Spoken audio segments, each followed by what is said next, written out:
Provost, you may actually be in luck. Thank you, Ray, and thank you, Pete. Now, I seem to have had about the first 4 pages of my talk taken away from me for various reasons. Don't worry, I'm going to read them anyway, all right? This is one of those times when candor requires a very large dose of humility. For starters, this lecture was established to honor Tom Lambeth. But the truth is that Tom Lambeth, in his life and works, has honored his alma mater, his state, and his nation in such remarkable ways and for so long that there's no adequate way to repay him. What I've got to say is going to be particularly small potatoes compared to that. Fortunately for me and Tom, his very good friend and longtime associate Joel Fleischman gave the lecture last year. And Joel did, I think, adequately touch upon both your life and your career and your friendship and what you all had meant to each other. And here I would only recommend that in all future Lambeth lectures, what Joel had to say about Tom be included as part of the program that's handed out to everyone. You could not do it better. But since I can't top it, let me offer just a few amens. If you worked in the world of philanthropy, as I did for some 40 years, you knew that during his long stewardship of the Z. Smith Reynolds Foundation, Tom set the mark by which other foundation executives had to be judged. If, like me and him, you were a native white Southerner of a half-century ago, determined that the region be liberated from its long bondage to economic and racial injustice, not in some over-the-hill, distant past, but here and now, where you were planted, Tom was your point man. And if you believed in politics and government as indispensable tools for constructive change, but despaired of their ever being utilized in the South for those purposes in the 20th century, Tom's role in the ascension of Terry Sanford was a matter of unmitigated envy. There was Tom, there was Terry, there were those other young Chapel Hill lions, Joel and Eli and others. I mentioned, and I want to mention, the time when our lives first intersected, Tom, though we didn't actually intersect. It was 1961. In 1959, my state had elected a governor, a man named Ross Barnett, who was in every way an unmitigated disaster, an unmitigated racist, and a person perfectly akin to the heritage which he assumed in that state. He was a canny, racist demagogue through and through.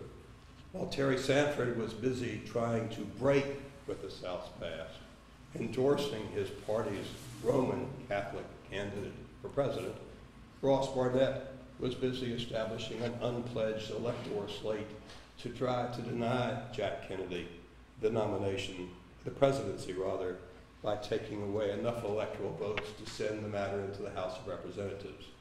In the event, the effort failed, though Ross Barnett, God save us all, carried Mississippi's electoral votes and half of Alabama's.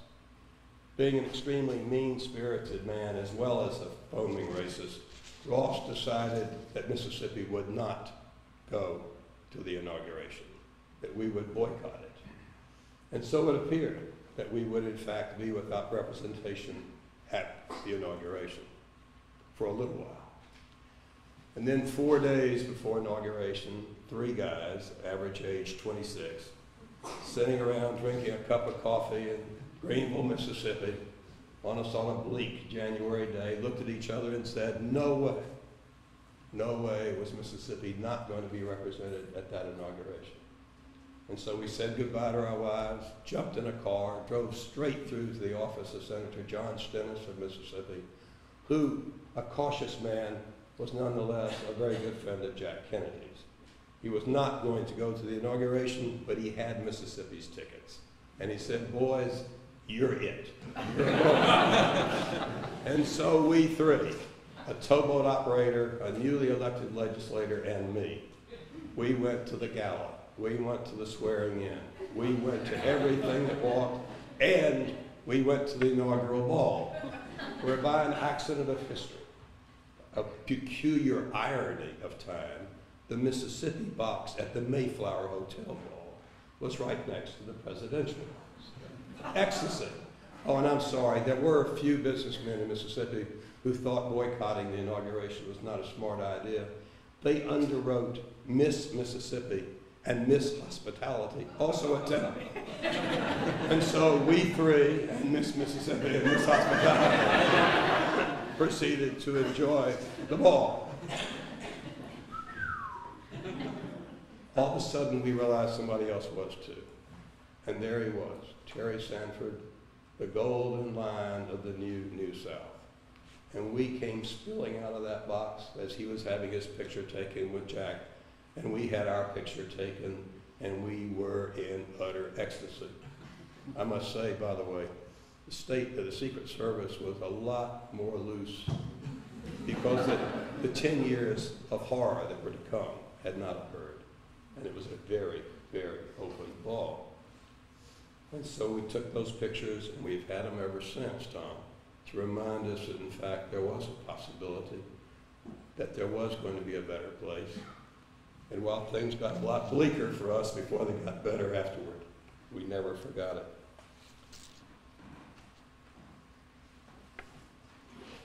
You're going to have to forgive me. The topic, both topics, the topic that I was forced to give 2 months early while not having an idea about what I was going to talk about, the topic that I sort of gave to the students, hoping it would encompass some of what I wanted to talk about, is, relatively speaking, close to what I'm going to talk about. But because I believe in the old words being the best when it comes for most umbrellas, take the line from Ecclesiastes as being what I'm really going to talk about. Without vision, the people perish. In his inaugural Lambeth lecture, Joel gave an elegant exegesis on North Carolina's 300-year-old record of public probity. He had to detail, sadly but clearly, the ethical erosions of recent times. Then, rallying toward his conclusion, Joel invoked Sir Walter Scott, Tom Lambeth, Frank Porter Graham, and a host of otherwise unnamed public officials who had redeemed over the years and were redeeming now the ethical escutcheon of North Carolina. In his penultimate moment, Joel called upon all other public officials of North Carolina to join these exemplars in taking a public pledge against corruption. If we had been in New Jersey, that might have seemed ludicrous. In North Carolina, as Joel so carefully laid out, it was not. North Carolina had been, in fact, different, if not quite as different as some of you more fond believers in North Carolina may suggest, then nonetheless so much different from most of the South as to be in a different planet. He had history on his side with what he said. I come from no such campus. Where I was born in Louisiana and then spent half my life in Greenville, Mississippi, there were many things that could be said about both states. Rarely, if ever, was the word ethical ever used about Louisiana. Even more rarely has Mississippi's white leadership been accused of looking forward rather than looking back. Ray Mavis and especially William Winter being the exceptions that prove the rule. Thus, I cannot mourn an halcyon era in the states that I've always called home. There never was one, unless you believed in the lost cause and John C. Calhoun's fever swamp version of the slave South as Athens. None the matter though. Like Joel, I can insist that the past has lessons to offer about the direction in which the nation urgently must go. I can invoke the myths, the promises, and accomplishments that went into what has been known for so long and to such wonderful effect as the American creed. And I can absolutely predict without any reservation at all that without its healthy presence or the substitution of an even broader umbrella under which we disparate folk can huddle and surge forward, that this magnificent government, majority rule and minority rights, will wither away or implode. Politicians find it irresistible these days, and so do those in the media, to invoke storyline arcs to give you a taste of the basic humanity that lies behind the public figures. I can't resist the temptation myself. And so, one or two little notes. About 6 weeks ago, my wife and I went to the 80th birthday of a man named Clark Reed. Clark was the founder, in all literal fact, with Strom Thurmond, of the Republican Party as it exists in the South. He has spent some 45 years of vast amounts of his own money and even more time creating the hard-edged Republican Party, which has so turned history on its head in the South. He is a person with whom I rarely have an agreement about anything to do with politics or most social issues. And I think I can say that unequivocally, if there are none. But the fact is, he and I have been good friends from that town of Greenville, Mississippi that I came from for all these years.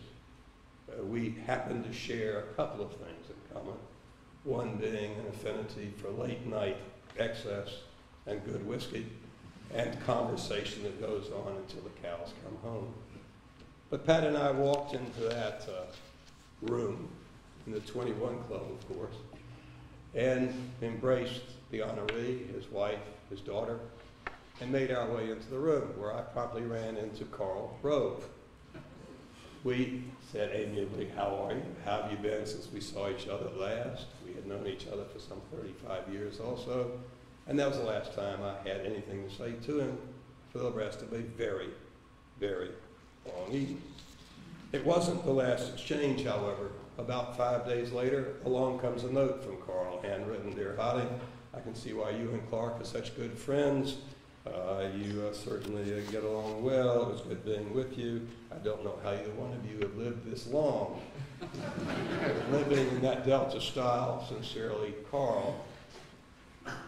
So I've told that story to some of you and to a lot of other people.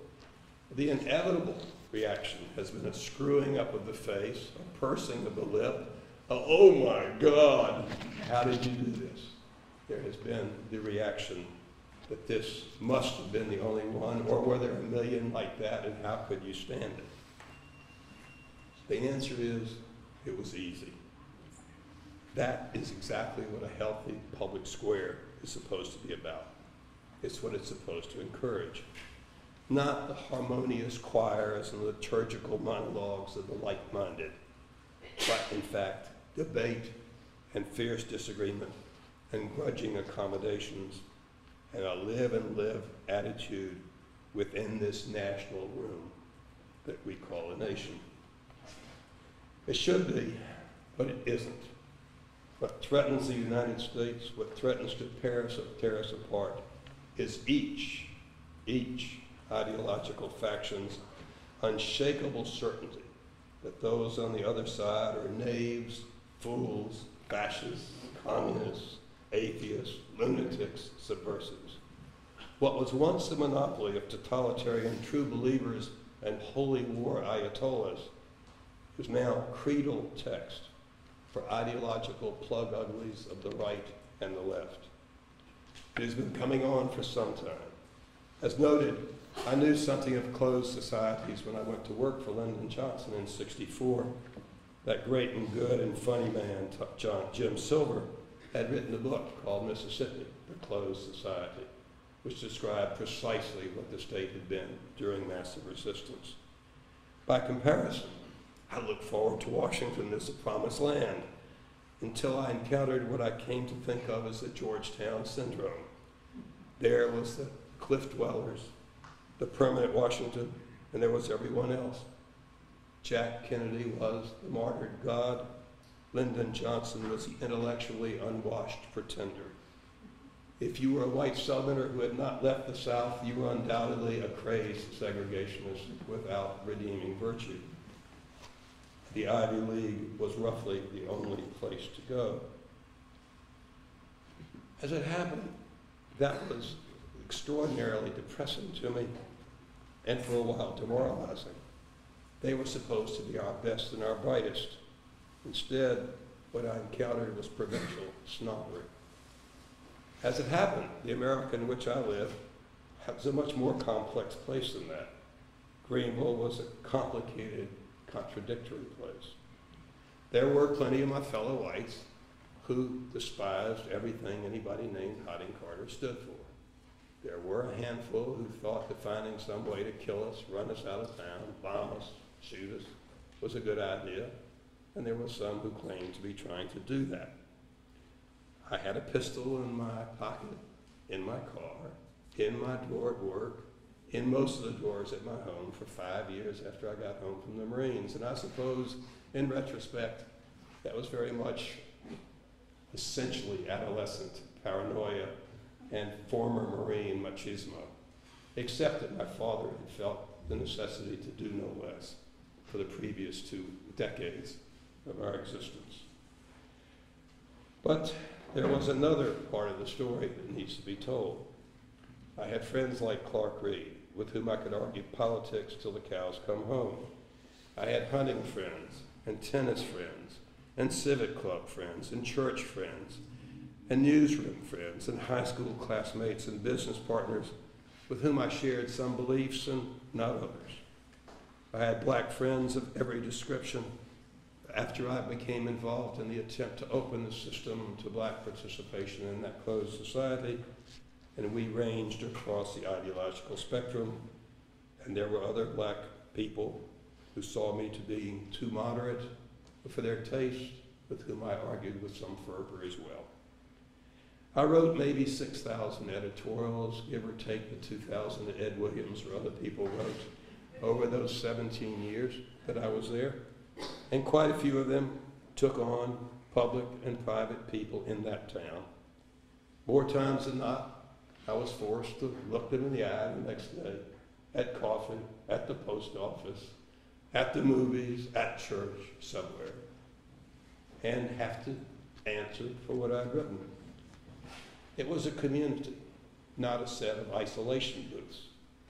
We worked out our differences as best we could, and so we discovered over and over again that your enemy on issue X could be your associate on issue Y. We found that the easy labels made for sloppy analysis when it came to other human beings. In my case, writing all of those hasty editorials also meant knowing that you couldn't avoid coming to grips with your own ignorance and how often you could be wrong and how often you had to say so. Certainty about your own infallibility was seen to be as fatuous as it was absurd. I was not Pollyanna. I am not Pollyanna.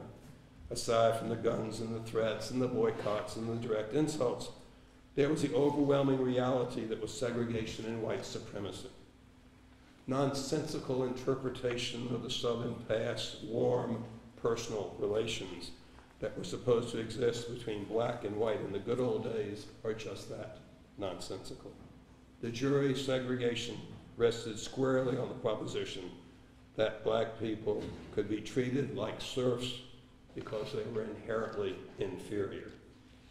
That sounds peculiarly Southern, but it wasn't.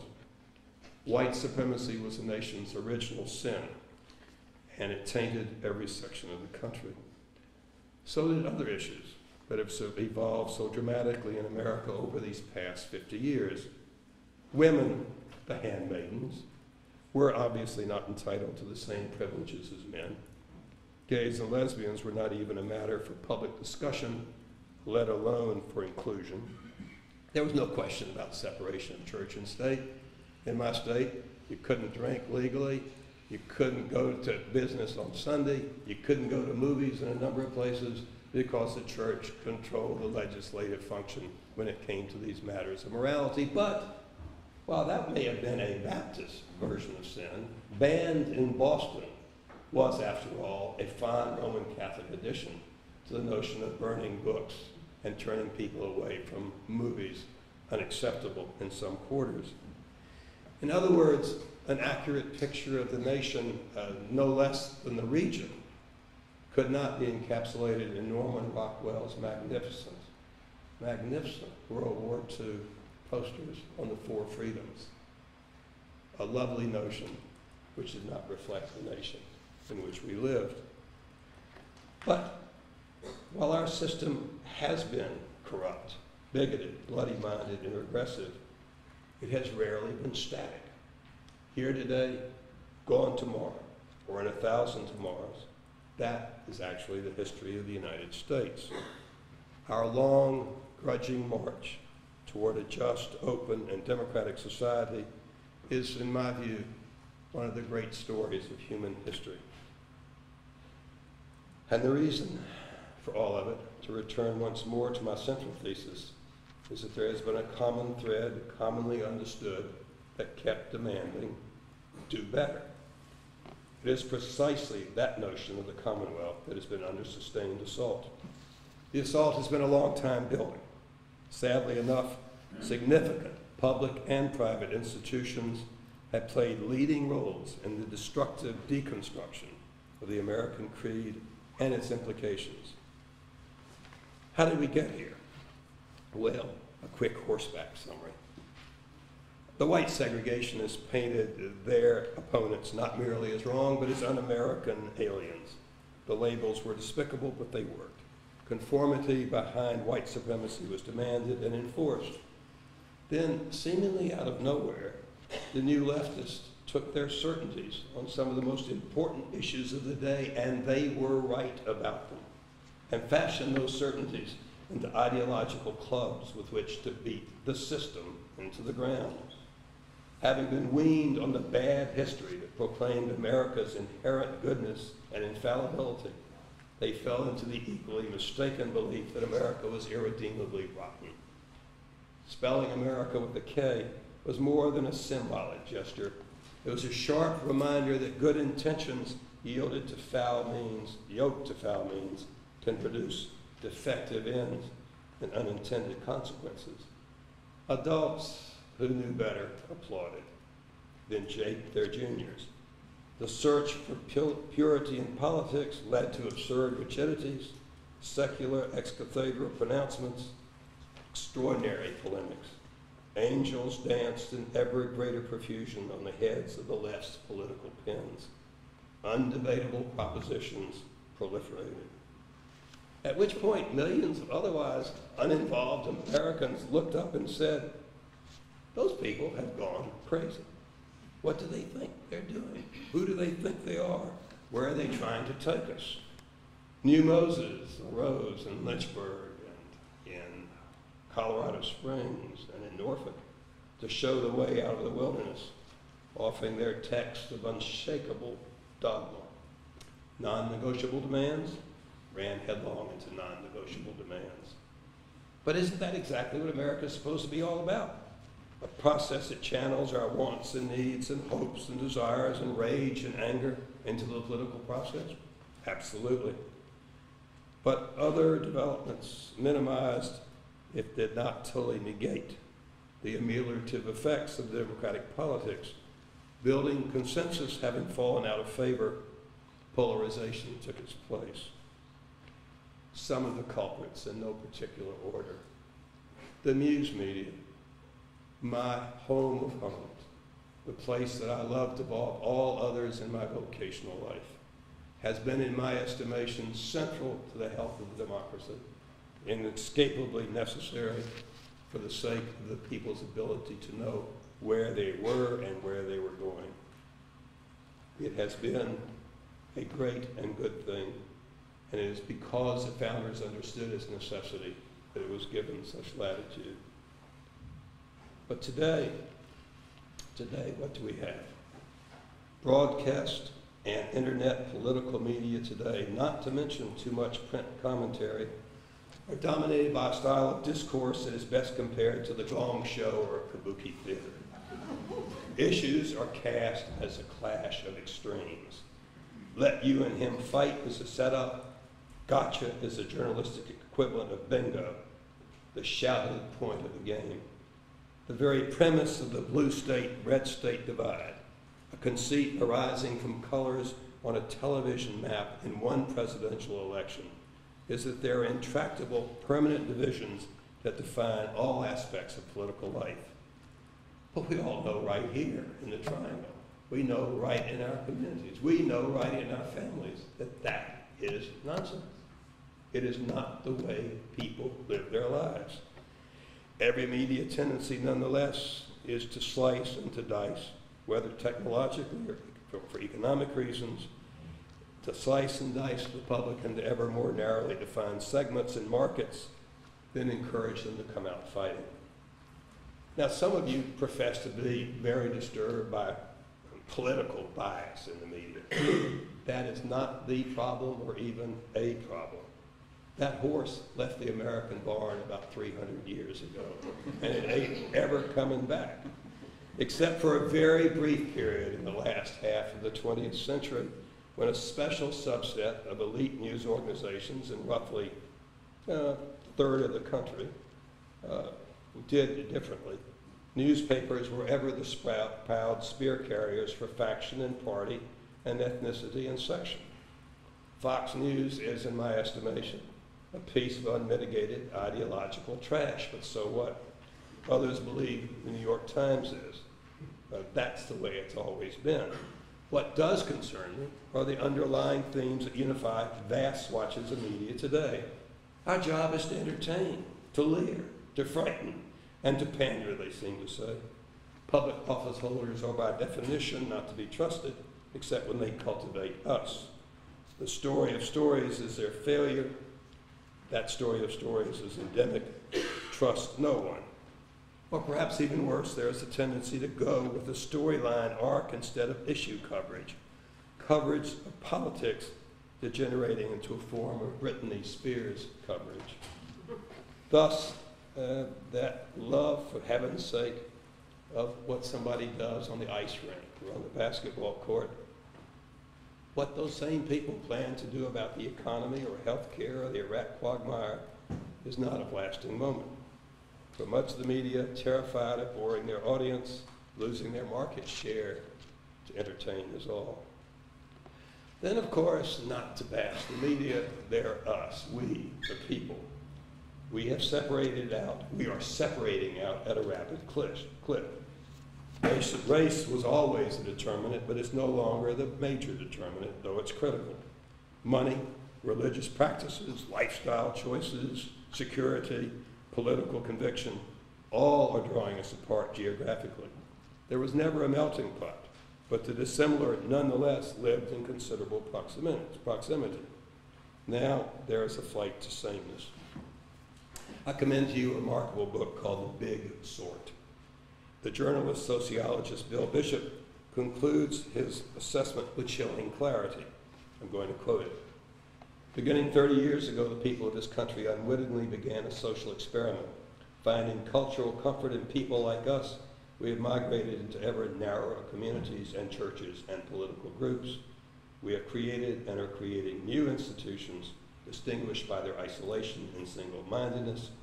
We have replaced a belief in a nation with a trust in ourselves and our carefully chosen surroundings. But democracy, he says, does not actually seem to work that way. As Bishop makes clear in his rather provocatively depressing book, seismic economic forces reinforce this self-segregation. There's not enough time to follow this line, but let me try a few here. Virtually everything that goes into what is called globalization is a threat to the very idea of national community and national autonomy.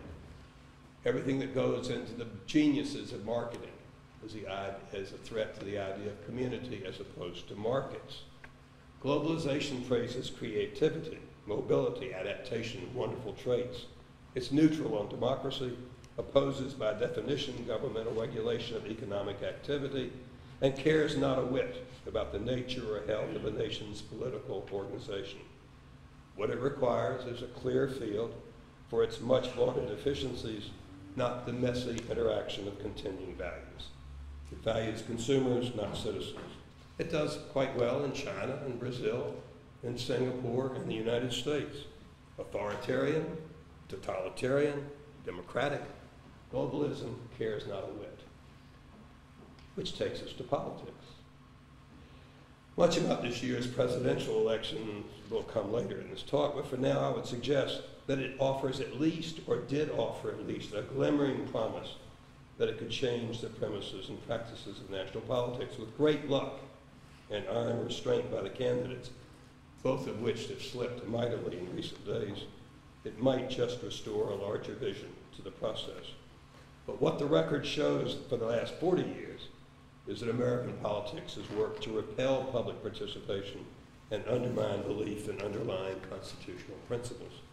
Again, I have no romantic view of the past. Politics were raw, the rhetoric was heated, and issues were frequently served up with a heavy sauce of demagoguery. But in our time, whatever the rhetoric or ideology, candidates have been instructed by their expert handlers to polarize, polarize, polarize. The point is not to expand your own base, it is to shrink your opponents. Reputations are made by small bore assassination. Bill Bishop's phrase to describe all of this is ideological road rage. It is a great phrase. No longer small d Democrats engaged in a search for solutions for problems. Each side seeks to convince its followers that they are meeting at Armageddon to do battle for the Lord. Staying on text is more important than getting to the point. Closed ranks and closed minds are prized. Compromise the very essence of a democratic system based on the understanding that there can be no final victories is held up to scorn.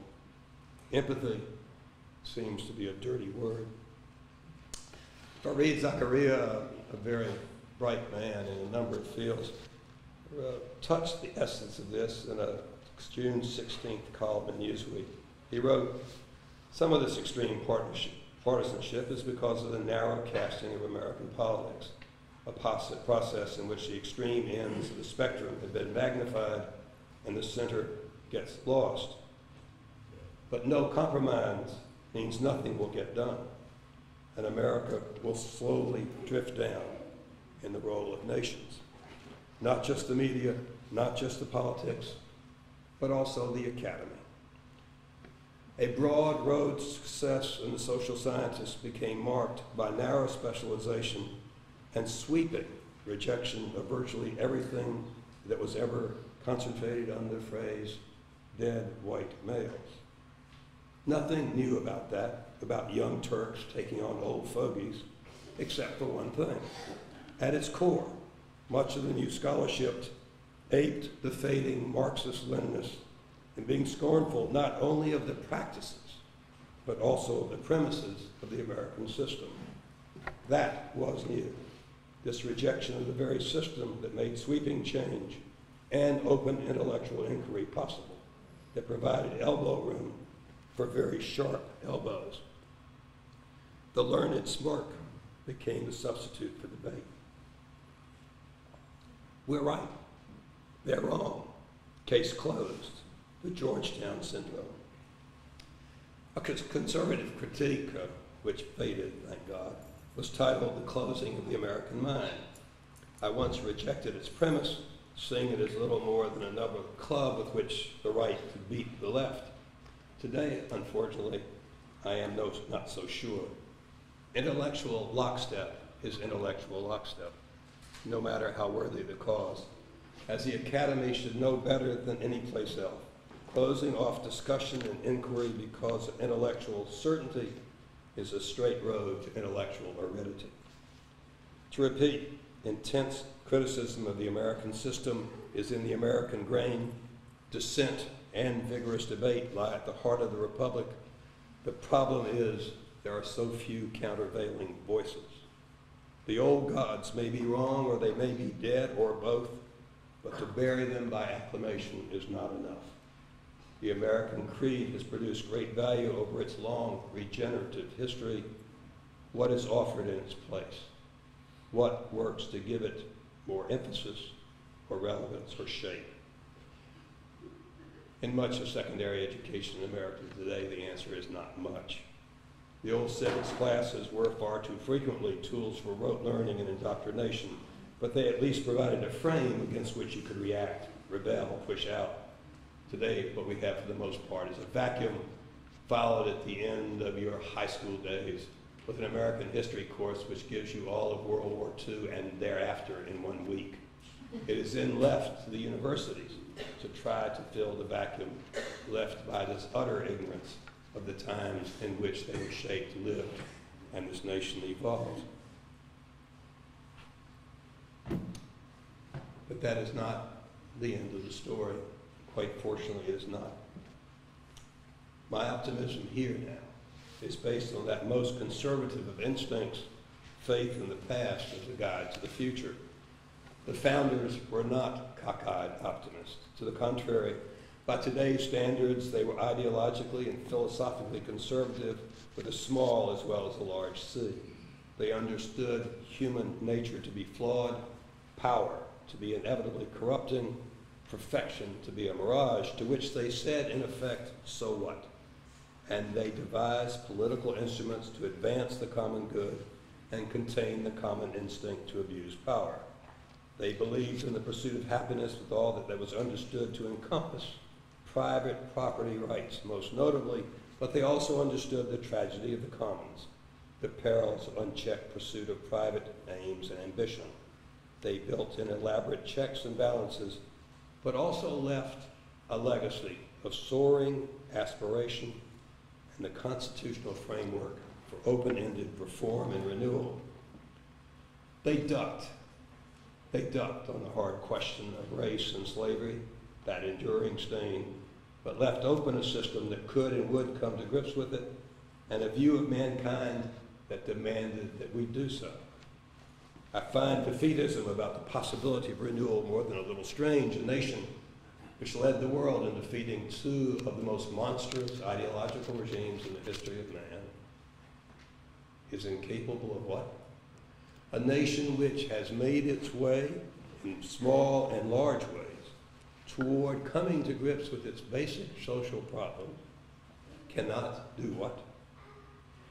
A nation which, falling and failing repeatedly, has never stopped trekking toward that shimmering goal of a just society should not be consumed with self-doubt, cynicism, and in some quarters near despair about the new variations on the old problems it faces. Some even claim to believe we are caught by forces we cannot control. Theirs are constructs that have nothing to do with either our present responsibilities or our future possibilities. Determinism, sporadically fashionable in one form or another through most of the time, has been repeatedly offered as scientific certainty and repeatedly proved wrong. Change is stirring all around us. The Big Sort is a journalistic snapshot of a travel stop. It is a picture of a moment in time, a confirmation of the way society has been moving. But as an old journalist, I know that emphasis on snapshots are just that, snapshots. Straight line projections are frequently wrong. You could have predicted that slavery's permanence was all but guaranteed by the Dred Scott decision in 1857, 6 years before history's oldest sin was eliminated in this country. At the height of the Great Depression, demographers looked with certainty at the birth rates and said America would lose population for 3 decades to come. Where is the 1,000-year Reich? Segregation yesterday, segregation today, segregation forever, George Wallace said. Both dead. Where are the iron certainties of dialectical materialism? The reality is that Americans by the millions are coming to grips with the American creed. They're not doing it according to some footnoted script, and they are not doing it according to an ideological manifesto, but in response to the conditions they see around them. They are reasserting by deed what the creed has always evoked. Again, I speak as a former foundation executive who spent 8 years spending other people's money to help people who are doing God's work right here, right now, in this place. Some failed, some succeeded. They got up and they tried some more. And we are surrounded by those doing that work today. they continue to try. I speak of someone who's had the good fortune now to teach here for this last 3 years, to have taught at Maryland for 3.5 years, to have been even, God forbid, at Duke, and also to have been at several other places not on that list that I heard quoted. I do not believe any more today than I believed in the 1960s that the children will take us to paradise. Never have, never will. But I firmly believe to the last bit of my being that there is no hope for the future if those who will inherit it do not understand they have a responsibility to make it better than it is now. And here, far more than a saving remnant of this generation believes just that. They are volunteering in record numbers. They are organizing as well as talking.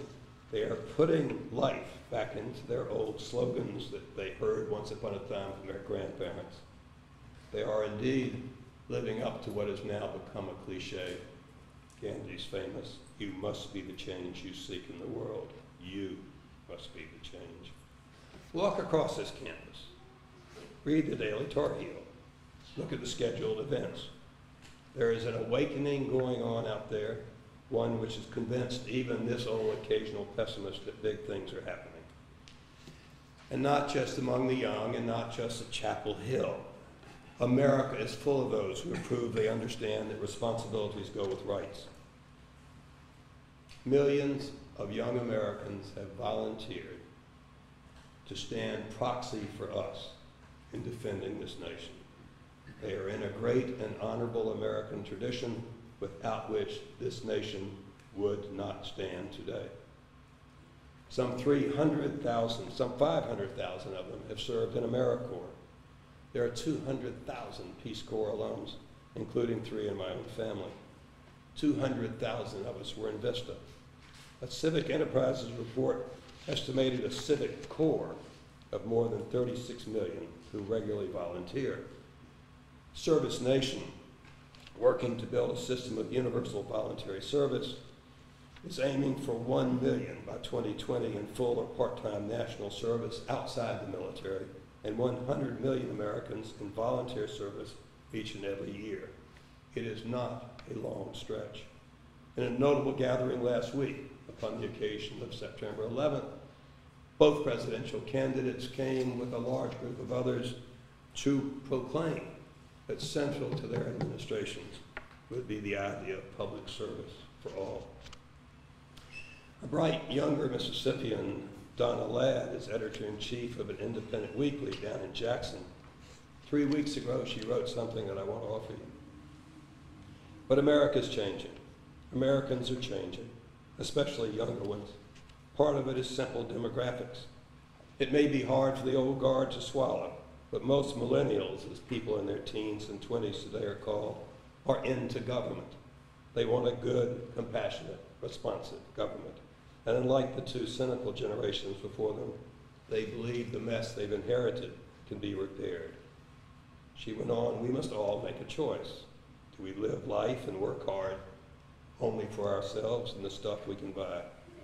Or do we become the passionate caretakers of the great American experiment, working with a diverse younger generation that is ready to make up for past transgressions and neglect? That's the language of the American creed.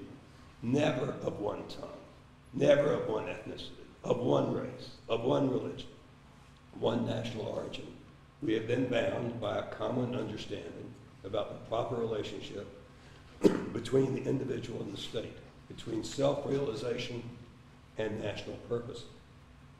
Jimmy Carter encapsulated part of it when he said, America did not invent human rights. Human rights invented America. Look at where we are. Each party has nominated the presidential candidate most outside its conventional political mainstream. Each has broken taboos or shattered a ceiling or two with his nominations. Black, white, young, old, male, female. I will not strain my credibility or your credulity by going any further down that particular road. The proof ultimately will lie in the pudding and not in the ingredients.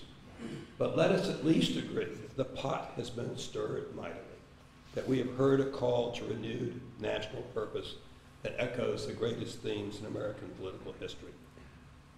The twin scourges of segmentation and polarization are still very much with us, but they are no longer alone on the stage. The contest between our better and lesser selves has been rejoined. This trumpet sounds anew, Jack Kennedy said in his inaugural address. It calls us not just to war, though defend we must, he said. It calls us to the eternal war against tyranny, disease, hunger. The trumpet sounds anew. Humility about our past and awareness of its sins of omission and commission, these we need, because there are times when we are eaten up with exceptionalism, stuffed with triumphalism, and lathered in infantile self-regard. But we also need self-conscious commitment to the great words that lie at the core of the nation's soul. The American creed needs constant reaffirmation. Where there is indeed no vision, the people perish. 72 years ago, Franklin Roosevelt spoke to 100,000 screaming people in Soldiers Field in Philadelphia. He spoke of his generation's rendezvous with destiny. It was, as some people have termed today's language in some quarters, mere rhetoric, soaring rhetoric, rhetoric that inspired a nation at the time of its greatest peril since the Civil War. We are fighting, he said in that speech, to save a great and precious form of government for ourselves and the world. And so they were, and so are we. Thank you.